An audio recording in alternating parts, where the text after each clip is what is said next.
মনে করবেন, আপনি মনে করবেন আপনার সমস্ত গুনাহ মাফ হয়ে গেছে, এরকম একটা হালকা অনুভূতি আপনার ভেতরে কাজ করবে।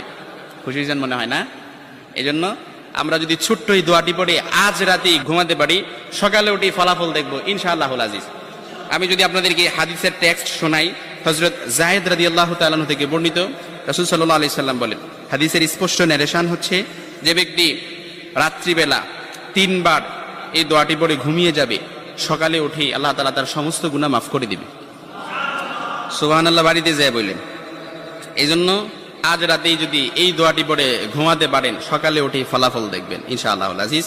দোয়াটি আমরা সবাই পারি, তবে আপনাদের মনোযোগ আকর্ষণ, আপনারা একটু আমার দিক অ্যাটাচমেন্ট বাড়ান। আমি আপনাদেরকে বলতেছি, সবাই পারি, আমার সাথে একটু ঠোঁট মিলাবেন। আস্তাগফিরুল্লাহাল্লাযী লা ইলাহা ইল্লা হুয়াল হাইয়ুল কাইয়্যুম ওয়া আতুবু ইলাইহি লা হাওলা ওয়ালা কুওয়াতা ইল্লা বিল্লাহিল আলিয়্যিল